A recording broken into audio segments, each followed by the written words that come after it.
சத்தியம் உங்களை விடுதலையாக்கும். கர்த்தராகிய இயேசு கிறிஸ்துவின் நாமத்துக்கு மகிமை உண்டாவதாக. கிராஸ் டிவி தொலைக்காட்சி நேயர்களுக்கு அன்பின் வாழ்த்துக்கள். சத்தியம் உங்களை விடுதலையாக்கும் என்ற நிகழ்ச்சிக்கு அன்போடு வாழ்த்துகிறேன், வரவேற்கிறேன். கர்த்தருடைய நாமத்துக்கு மகிமை உண்டாவதாக. கடந்த சில வாரங்களாக ஒரு சத்தியத்தை கற்றுக்கொண்டு வருகிறோம். தாழ்மை என்ற தலைப்பிலே கர்த்தருடைய வார்த்தையை நாம் தியானித்து வருகிறோம். எனக்கு ஞாபகம் சரியா இருந்த நாட்களிலிருந்து, அதாவது தேவனுடைய வார்த்தையை கேட்ட நாளிலிருந்து இந்நாள் வரைக்கும் அநேக செய்திகளை கேட்டிருக்கிறேன். தாழ்மையாக இருக்க வேண்டும், தாழ்மையாக இருக்க வேண்டும் என்று சொல்லி. ஆனால் தாழ்மை என்றால் இதுதான் என்ற அந்த சத்தியத்தை நான் கேட்டதில்லை. ஒருவேளை கேட்டிருக்கலாம் நீங்கள். தொடர்ந்து இந்த நாளிலும் கற்றுக்கொள்வோம், அறிந்து கொள்வோம். தேவநாமம் மகிமைப்படுவதாக. கடந்த எபிசோட்ல நான் உங்களோடு சொன்னேன், சில வசனங்களை வாசித்து காண்பித்தேன். அதாவது தாழ்மை இல்லையானால் 100% நம்முடைய ஆசீர்வாதங்கள் தடைப்படும், 100% நன்மை வராது, வராமல் போகலாம் அல்ல, வராது என்பதை வசன ஆதாரத்தோடு திட்டமாய் உங்களுக்கு நான் காண்பித்தேன். அந்த வசனங்களை மறுபடி விரைவாக உங்களுக்கு ஞாபகப்படுத்துகிறேன். யாக்கோபுக்கு எழுதின நிருபம் 4வது அதிகாரம் 10வது வசனம் சொல்லுகிறது, கர்த்தருக்கு முன்பதாக தாழ்மைப்படுங்கள், அப்பொழுது அவர் உங்களை உயர்த்துவார். அப்ப தாழ்மை இல்லையானால் உயர்வு இல்லை என்பதை திட்டமாக தெரிந்து கொள்வோம். யாக்கோபுக்கு எழுதின நிருபம் 4வது அதிகாரம் 6வது வசனம், தாழ்மை உள்ளவர்களுக்கோ கிருபை அளிக்கிறார். ஏசாயா 16:5, கிருபினாலே சிங்காசனம் ஸ்தாபிக்கப்படும். சிங்காசனத்திற்கும் ஆளுகைக்கும் மேன்மைக்கும் கிருபைக்கும் தொடர்பு, கிருபைக்கும் தாழ்மைக்கு தொடர்பை கர்த்தர் ஏற்படுத்தி வைத்திருக்கிறார். அப்படியானால் தாழ்மை இல்லையானால் சிங்காசனம் இல்லை, ஆளுகை இல்லை, மேன்மை இல்லை, ஜெயம் இல்லை என்பதை திட்டவட்டமாக அறிந்து கொள்கிறோம். நீதிமொழிகள் 29:23, மனத்தாழ்மையுள்ளவனோ கனமடைவான், மனத்தாழ்மை இல்லாதவன் கனவீனம் அடைவான் என்பதை திட்டமாக தெரிந்து கொள்வோம். நீதிமொழிகளின் புஸ்தகம் 15வது அதிகாரம் 33வது வசனம், மேன்மைக்கு முன்னானது தாழ்மை. அப்ப தாழ்மை இல்லையானால் மேன்மை இல்லை. நீதிமொழிகள் 22:4, தாழ்மைக்கும் கர்த்தருக்கு பயப்படுதலுக்கும் வரும் பலன் ஐஸ்வர்யம், மகிமை, ஜீவன். தாழ்மைக்கும் ஐஸ்வர்யத்திற்கும், தாழ்மைக்கும் தேவ மகிமைக்கும், தாழ்மைக்கும் தேவ ஜீவனுக்கும் தொடர்பு இருக்கிறது. அதை விளக்கி நான் உங்களுக்கு சொன்னேன். நீதிமொழிகள் 15:33, கர்த்தருக்கு பயப்படுதல் ஞானத்தை போதிக்கும், மேன்மைக்கு முன்னானது தாழ்மை. அப்போ தாழ்மை இல்லையானால் மேன்மை இல்லை. மத்தேயு 11:29, என் மேல ஒரு நுகம் இருக்கிறது, ஆண்டவர் சொன்னார், தாழ்மையின் நுகத்தை என்னிடத்தில் கற்றுக்கொண்டு நீயும் சுமப்பாயானால், தாழ்மையை வாழ்க்கையிலே சுமப்பாயானால் நான் உனக்கு இளைப்பாறுதல் தருவேன் என்று சொல்லியிருக்கிறார். நான் சாந்தமும் மனத்தாழ்மையுமாய் இருக்கிறேன். என் நுகத்தை உங்கள் மேல் ஏற்றுக்கொண்டு என்னிடத்தில் கற்றுக்கொள்ளுங்கள். என் நுகத்தை ஏற்றுக்கொள், அப்பொழுது I will give you rest. நான் உனக்கு இளைப்பாறுதல் தருவேன். சங்கீதம் 138:6, கர்த்தர் உயர்ந்தவராய் இருந்தும் தாழ்மையுள்ளவனை நோக்கி பார்க்கிறார். அப்ப தாழ்மை இல்லையானால் ஜெபத்துக்கு பதில் இல்லை, தாழ்மை இல்லையானால் வானம் திறக்கப்படாது, தாழ்மை இல்லையானால் மேன்மை இல்லை, தாழ்மை இல்லையானால் ஐஸ்வர்யம் இல்லை, செழிப்பு இல்லை, தொழில் பெருக்கம் இல்லை, தாழ்மை இல்லையானால் தேவ மகிமை பார்க்க முடியாது, தாழ்மை இல்லையானால் ஜீவனை காண முடியாது, நீடித்தாயாக இருக்க முடியாது, தேவனை போல பூமியில வாழவும் முடியாது. ஆமென். ஆசீர்வாதங்களை பெற்று பூமியிலே தேவநாமத்தை மகிமைப்படுத்த முடியாது. தாழ்மை இல்லையானால் உயர்வு இல்லை. அவர் தாழ்மை இல்லையானால் கனமில்லை, கனமில்லை என்று வாசிக்கிறோம். ஆகவே எல்லா விதத்திலும் தாழ்மை என்ற ஒன்றை நம்ம வாழ்க்கையில காண்பிக்கவில்லையானால், அபியாசப்படுத்தவில்லையானால் 100% நன்மையை இழந்து போவது உறுதி.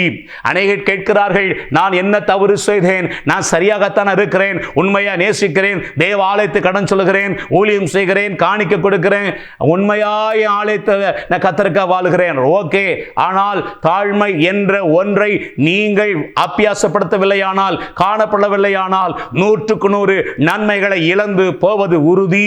இது பூமியிலே வெற்றியுள்ள, கனியுள்ள, மகிமையுள்ள, மேன்மையுள்ள, ஜெயமுள்ள ஒரு நன்மையான, மேன்மையான வாழ்க்கையை வாழ்வது கடினம் என்பதை திட்டமாக தெரிந்து கொள்வோமாக. அநேகர் நினைப்பது போல வெளியரங்கமான தாழ்மையை வேதம் நமக்கு சொல்லவில்லை. நல்லொழுக்கங்கள் என்ற காரியத்திலே சில காரியங்கள் வரும். ஆனால் வேதம் மனத்தாழ்மையை எதிர்பார்க்கிறது, ஆவில எளிமையை எதிர்பார்க்கிறது. Praise the Lord. அநேகர் நினைப்பது போல உயர்ந்த வஸ்திரத்தை தரித்து கொண்டால் பெருமை என்றும், எளிமையான வஸ்திரத்தை தரித்தால் தாழ்மை என்றும் நினைப்பது தவறு.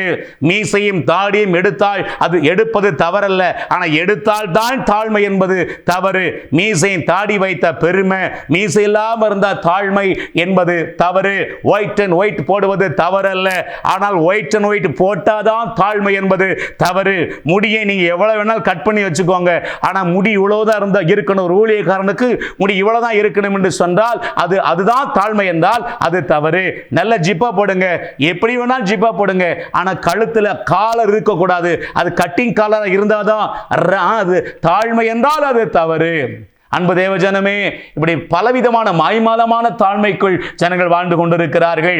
சேர்ல உட்கார்ந்த பெருமை, தரையில் உட்கார்ந்த தாழ்மை, பிரியாணியா சாப்பிட்டா பெருமை, சாதாரண ஆகாரத்தை கஞ்சி சாதமா சாப்பிட்டா அது தாழ்மை, ட்ரெஸ்ஸை இன் பண்ணா அது பெருமை, அயன் பண்ணாம போட்டாதான் தாழ்மை, இன் பண்ணாம போட்டாதான் தாழ்மை. பல விதங்களில் ஜனங்கள் இன்னைக்கு தவறான ஒரு கருத்துக்களிலே வாழ்ந்து கொண்டிருக்கிறார்கள். அன்பு தேவஜனமே, எப்படி வேணாலும் வாழுங்க, நான் சொன்ன சில காரியத்தின்படி, ஆனா அதுதான் தாழ்மை என்றால் தவறு. ஜுவல்ஸ் போடுறங்க, போடாம இருங்க, அது உங்க விருப்பம். ஆனால் ஜுவல்ஸ் போடாம இருந்தாதான் தாழ்மை என்றால் அது 100க்கு 100 தவறு என்பதை திட்டமாக தெரிந்து கொள்வோம். பாருங்கள், தாழ்மை என்ற வார்த்தைக்கு எபிரேய மொழியிலே, கிரேக்க மொழியிலே பல அர்த்தங்கள் இருக்கிறது. பல அர்த்தங்கள் இருந்தாலும் வேதம் சுட்டி காட்டுகிற தாழ்மை என்றால் என்ன என்பதைத்தான் தொடர்ந்து ஒரு 5 சீரீஸ் முடிச்சு 6வது சீரீஸில் நாம் பேசிக் கொண்டிருக்கிறோம். கவனியுங்கள், நான் மறுபடி வசனத்தெல்லாம் சொல்லி நான் விளக்குவதற்கு டைம் இல்லை. கடந்த நாட்களில் பேசின வார்த்தைகளை மறுபடியும் ஜஸ்ட் ஞாபகப்படுத்துகிறேன். தாழ்மை என்றால் என்ன தெரியுமா? தேவனுக்கு விரோதமாக அறிந்தோ அறியாமலோ தப்பு செய்யும் பொழுது தேவன் தம்முடைய வார்த்தை கொண்டு ஏதாவது ஒரு விதத்தில் எச்சரிக்கும் பொழுது, கண்டிக்கும் பொழுது அவர்கள் உணர்வடைந்து ஐயோ நான் தவறு செய்து விட்டேன் என்று எவர்கள் உணர்வடைந்து உண்மையை ஒத்துக்கொண்டு தங்களை அர்ப்பணித்து ஜெபிக்கிறார்களோ, உண்மையை ஒத்துக்கொண்டு அர்ப்பணித்து ஜெபிக்கிறார்களோ அவர்களுக்குள் தாழ்மை இருக்கிறது என்று வசனாதாரத்தோடு நாம் பார்த்தோம். இரண்டாவதாக தாழ்மை என்னென்ன தெரியுமா? தேவனுடைய வார்த்தை என்ன சொல்லுகிறதோ அதற்கு சிறு பிள்ளையை போல கீழ்ப்படிந்து, சிறு பிள்ளையை போல யாரெல்லாம் ஏற்றுக்கொண்டு கீழ்ப்படுகிறார்களோ அவர்களுக்கு தாழ்மை இருக்கிறது என்பதை வசனாதாரத்தோடு நாம் கிளியராக பார்த்தோம். மூன்றாவதாக நாம் ஒன்றை பார்த்து வருகிறோம். பிலிப்பியருக்கு நிருபர் 2வது அதிகாரம் 3வது வசனத்தை தியானித்துக் கொண்டிருக்கிறோம். ஒன்றையும் வாதினாலாவது வீண் பெருமையினாலாவது செய்யாமல் மனத்தாழ்மையினாலே ஒருவரை ஒருவர் தங்களில் மேன்மையாய் எண்ண கடவீர்கள். அப்படியானால் இந்த வசனத்தின்படி தாழ்மைனா என்ன தெரியுமா? ஒருவரை ஒருவர் தங்களில் மேன்மையாய் நினைப்பது, கனம் பண்ண, ஒருவருக்கொருவர் முந்திக் கொள்வதுதான் தாழ்மை. தேவஜனமே, திருச்சபைக்கு வெளியே இருக்கிற மக்களை விட்டுருவோம், அவங்களுக்கு தெரியாது.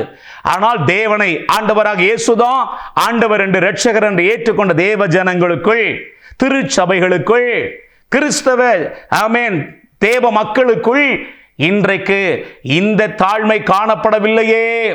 அநேகர் தங்களை விட கொஞ்சம் கீழே இருந்தாங்கன்னா, அது படிப்பா இருக்கலாம், அழகா இருக்கலாம், அந்தஸ்தா இருக்கலாம், பணமா இருக்கலாம், ஜுவல்லா இருக்கலாம், வேலையா இருக்கலாம், தங்களை விட கொஞ்சம் குறைந்த நிலைமையில் இருப்பார்களே, ஆனால் அவர்கள் அற்பமாய் நினைக்கிறார்கள், அவர்களை தாழ்வாய் நினைக்கிறார்கள், இகழ்ச்சியாய் பேசுகிறார்கள். இவர்கள் என்னமோ டைரக்டா மேலந்து கீழே வந்த மாதிரி, கொஞ்சம் வசதி அதிகமாக இருந்தால் வசதி இல்லாதவர்களை தாழ்வாய் நினைக்கின்றார்களே. திருச்சபைகளுக்குள்ளே அழகு பெருமை, படிப்பு பெருமை, ஜாதி பெருமை, கொலை பெருமை, கோத்திர பெருமை, நல்ல ஜெபிக்க தெரிஞ்சவங்க ஜெபிக்காதவங்க அற்பமா நினைக்கிறாங்க, நல்ல பாடம் முடிஞ்சவங்க பாட தெரியாதவங்க அற்பமா நினைக்கிறாங்க, ஆண்டவருக்காக ஏதாவது ஊழியம் செஞ்சுட்டா ஊழியம் செய்யாதவங்க அற்பமா நினைக்கிறார்களே. ஐயா, ஒரே திருச்சபைகளுக்குள்ள, ஒரே சபைக்குள்ளேயே ஒருவரை ஒருவர் அற்பமா நினைக்கிறார்கள், அசட்டை பண்ணப்படுகிறார்கள், இழிவாய் பேசப்படுகிறார்களே. ஒரு திருச்சபை இன்னொரு திருச்சபை அற்பமாய் நினைக்கிறார்களே. ஒரு ஊழியன் இன்னொரு ஊழியக்காரனை, ஊழியக்காரி அற்பமாய் நினைக்கிறார்களே. அவங்க நம்ம ஜாதி இல்ல, இவங்க வேற ஜாதி, அவங்க பெரிய சபை, இவங்க சின்ன சபை, அவங்க இந்த தாழ்ந்த இடத்துல உள்ளவங்க. இப்படிப்பட்ட நிலைமைகள் ஏராளம் திருச்சபையிலே காணப்படுவதனால்தான் தேசத்தில் எழுப்பதில்லை. எழுப்பதற்கான ஜெபத்துக்கு இன்னைக்கு பஞ்சம் இல்லை. ஆனால் எழுப்பதற்காக ஜெபிக்கிறவர்களை பிரிந்து கிடக்கிறார்கள், ஒருவரை ஒருவர் அற்பமாய் எண்ணுகிறார்கள், கனவீனம் பண்ணுகிறார்களே. எப்படிங்க எழுப்புதல் வரும்? எப்படி எழுப்புதல் வரும்? முதல்ல அதை விட்டுட்டு, ஆண்டவரே நாங்க ஒருவரை ஒருவர் தங்களில் மேன்மையாய் நினைக்க கிருபை தாரும் என்று நம்மை தாழ்த்தி அர்ப்பணிப்போம். என் நாமம் தரிப்பிக்கப்பட்ட என் ஜனங்கள் தங்களை தாழ்த்தி தங்கள் பொல்லாத வழிகளை விட்டு திரும்பி, ஆமென், தாழ்த்தணும். என்ன தாழ்த்தணும் ஆண்டவரே? நாங்க ஒருவரை ஒருவர் கனம் பண்ண முந்திக் கொள்ளணும். ஒருவர் அற்பமா நினைக்க கூடாது ஆண்டவரே, மேன்மையானவர்களாக நினைக்கணுமே. அந்த கிருபை தாரும் என்று தேவ ஜனங்கள், தேவ ஊழியர்கள் என்றைக்கு தாழ்த்தி இந்த நிலைமைக்கு வருகிறோமோ அன்றைக்கு நிச்சயம் தேவ மகிமை பார்ப்போம், தேவனுடைய வல்லமையை பார்ப்போம், தேவனுடைய வரங்கள் கிரீசுவதை பார்ப்போம், தேவ ராஜ்யம் பூமியிலே ஸ்தாபிக்கப்படுவதை, இயற்கைக்கு அப்பாற்பட்ட அற்புதங்கள் நடப்பதை நம்முடைய கண்கூடாக பார்ப்போம் என்பதில் எந்த விதமான சந்தேகமும் இல்லை. தேவ ஜனமே, உங்களுக்கு கொடுத்த மேன்மை யார் கொடுத்தது? உங்களுக்கு கொடுத்த உயர்வு யார் கொடுத்தது? நீங்க பார்க்கிற அரசாங்க வேலை யார் கொடுத்தது? கை நிறைய லட்சக்கணக்கா சம்பாதிக்கிறீங்களே, அது யார் கொடுத்தது? உங்க திறமையா? உங்க ஞானமா? உங்களுடைய, ஆமென், ஸ்தோத்திரம், கைப்பிரயாசம் அல்ல, உங்களுடைய திறமை, ஞானம், புத்தி, அறிவு அல்ல, தேவ கிருபை, உங்க மேல வச்ச தேவ தயவு, உங்க மேல வச்ச தேவனுடைய அன்பு. அவர் கொடுத்ததை வச்சுக்கிட்டு மற்றவங்களை அற்பமா நினைக்கிறீங்களா? சொந்த வீடுல வசித்தாங்கன்னா வாடகை வீட்டில் இருக்கிற அற்பமா நினைக்கிறாங்க. பெரிய வீட்டில் வசிக்கிறவங்க சின்ன வீட்டில் வசிக்கிறவங்க அற்பமா நினைக்கிறாங்க. ஒரு திருச்சபையில் நிறைய மக்கள் இருந்தா அவங்க பெரிய சபையா, பெரிய பாஸ்டரா. சின்ன ஒரு 10 ஆத்துமா 50 ஆத்துமா இருந்தா அவர் சின்ன சபையா, சின்ன பாஸ்டரா. அவங்களை ரொம்ப அற்பமா நினைப்பாங்க. அவங்களை கனப்படுத்தவே மாட்டாங்க, அவங்களை சீண்டவே மாட்டாங்க. பாம்போல வருவாங்க மீட்டிங்க்கு, பாம்போல போவாங்க. தேவஜனமே, தாழ்மை என்றால் என்ன? மனத்தாழ்மையினாலே ஒருவரை ஒருவர் தங்களிலும் மேன்மையாய் எண்ண கடவுதுதான், எண்ணுவதுதான் தாழ்மை. இருக்குதா? உங்க சொந்த குடும்பத்தில், ஆமென், கூட பிறந்தவங்க, ரட்சிக்கப்படாதவங்க, அவங்களெல்லாம் உங்களில் மேன்மையா நினைக்கிறீங்களா? நீங்க அண்ணன் தம்பி 5 பேர் 6 பேர் இருக்கலாம், நல்லா படித்து பலர் சம்பாத்தியம் பண்ணலாம். படிக்காத சகோதரன், படிக்காத சகோதரிய, நல்ல சம்பாத்தியம் பண்ணாத சகோதரனை, சகோதரிய, உங்க உடன் பிறந்த சகோதரனை, சகோதரிய நீங்க நல்ல கனம் பண்றீங்களா? அற்பமா நினைக்கிறீங்களா? யோசித்து பாருங்கள். மாய்மாலமான தாழ்மை. மைக்க கொடுத்தா, ஸ்டேஜில் நிப்பாட்டினா அவங்க மேல மாதிரி யாரும் பேச முடியாது. ஆனா தனிப்பட்ட வாழ்க்கையில சுயத்துக்கு சாகவில்லையே, சுயத்துக்கு சாகவில்லையே. பெருமை, பெருமை, மனமேட்டிமை, அகந்தை, இருமாப்பு, இவைகளெல்லாம் தாழ்மைக்கு விரோதிகள். தாழ்மை இல்லாத இடத்துல இருமாப்பு இருக்கும், அகந்தை இருக்கும், மனமேட்டிமை இருக்கும், பெருமை இருக்கும். ஒரு நாள் ஒருபோதும் இந்த பூமியில வெற்றியை வாழ முடியாது. ஒருவேளை பணத்துல நீங்க புரண்டு கிடக்கலாம், நித்திய ஜீவனை பார்க்க முடியாது. இந்த பூமியிலேயே அந்த பணமே, அந்த பதவியே உங்களுக்கு வேதனையை கொண்டு வரும். தயவு செய்து இந்த சத்தத்தை கேட்கிற தேவ ஜனமே, அன்பு சகோதரனே, சகோதரியே, தகப்பனே, தாயே, தேவ ஊழியனே, தேவ ஊழியக்காரி சகோதரியே, ஒருவரை ஒருவர் தங்களிலும் மேன்மையா நினைங்க. யாரையும் அற்பமா நினைக்காதீங்க, யாரையும் இழிவா நினைக்காதீங்க. ஆமென். நான் கண்கூட பார்த்திருக்கிறேன், அவங்க வாயினால் பேசுவதை கேட்டிருக்கிறேன். ஆகையினால தான் இந்த ஆதங்கத்தோடு பேசிக் கொண்டிருக்கிறேன். ஒருவேளை இந்த சத்தத்தை கேட்கிற நீங்க தயவு செய்து இந்த செய்தியை கேட்ட பின்பு ஒரு நிமிடம் யோசித்து பாருங்கள். எல்லாரையும் மேன்மையா நினைக்கிறேனா, கனமன முந்திக் கொள்றேனா? யோசித்து பாருங்கள். பெருமை பாராட்ட வேண்டுமானால், மேன்மை பாராட்ட வேண்டுமானால் ஒருத்தர் தான் தகுதி இருக்கிறது, அவர் ஆண்டவராக இயேசு கிறிஸ்து.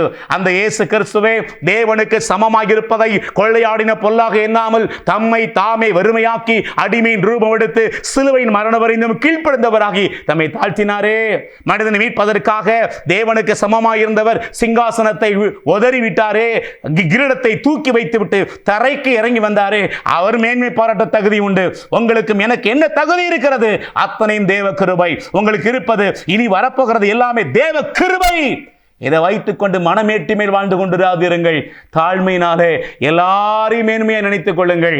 கடைகளில் எழுதி போட்டிருப்பார்கள், பெரிய ஜவுளி கடைகளில், பெரும்பாலும் பெரிய பெரிய கடைகளில் கஸ்டமர் இஸ் அவர் பாஸ் என்று சொல்வார்கள். அவர்களை பொறுத்தவரை கஸ்டமர் தான் கனத்திற்குரியவர்கள். அடிக்கடி நான் தேவ ஊழியர்களுக்கு சொல்லுவேன், விசுவாசிகள் நமக்கு கீழானவர்கள் அல்ல, அவர்கள் தேவ சாயல், அவர் தேவ பிள்ளைகள். அவர்களுக்கு பணிவிடை செய்ய, ஊழியம் செய்ய நம்மை அழைத்திருக்கிறார். அவர்கள் ஒருபோதும் அற்பமாக திட்டக்கூடாது, அவர் ஒருபோதும் இகழ்ச்சியை பேசக்கூடாது. அவர்கள் கனத்திற்குரியவர்கள், அவர்களுக்குரியவர் பெரியவர். இந்த சிந்தையோடு திருச்சபையிலே நான் ஊழியம் செய்தால் சபை வளரும், தேவனங்களை உயர்த்துவார், மேன்மைப்படுத்துவார். நான் பார்த்த அத்தனை ஆசீர்வாதம் உங்களுக்கு கடந்து வரும். ஸோ தாழ்மை என்றால் என்ன? மனத்தாழ்மையினாலே ஒருவரை ஒருவர் தங்களில் மேன்மையாய் நினைப்பது தாழ்மை. அர்ப்பணியுங்கள், ஆசீர்வதிக்கப்படுங்கள். கர்த்தர் உங்களை ஆசீர்வதிப்பாராக. ஜெபிப்போம். கிருபை நிறைந்த அன்பு தகப்பனே, கர்த்தராகிய இயேசுவின் நாமத்தில் உம்மை துதிக்கிறோம். இந்த சத்தத்தை கேட்கிற ஆண்டவரே, தொலைக்காட்சியின் மூலமாய் இந்த வார்த்தை கேட்கிற ஒவ்வொருவரும் தாழ்மை என்னதென்றதை கற்றுக்கொண்டு வாழ்க்கையில் அப்பியாசப்படுத்தி பூமியிலே வெற்றியுள்ள கனியுள்ள வாழ்க்கை வாழ்ந்து உங்க நாமத்தை மகிமைப்படுத்த, உங்க ராஜ்யத்தை கட்ட, நித்திய ஜீவனையும் சுதந்திரித்துக் கொள்ள கிருபை பாராட்டுவீராக. இயேசுவின் நாமத்தில் பிதாவே, ஆமென், ஆமென், ஆமென். God bless you. கர்த்தர் உங்களை ஆசீர்வதிப்பாராக. ஆமென். பாஸ்டர் எஸ் ராஜேஷ், இயேசுவின் இரத்தக்கோட்டை, நல்ல சமாரியன் ஐக்கிய ஊழியங்கள், 15/272/1, பெரிய செல்வம் நகர், தாளமுத்து நகர் பகுதி, சிலுவைப்பட்டி, தூத்துக்குடி.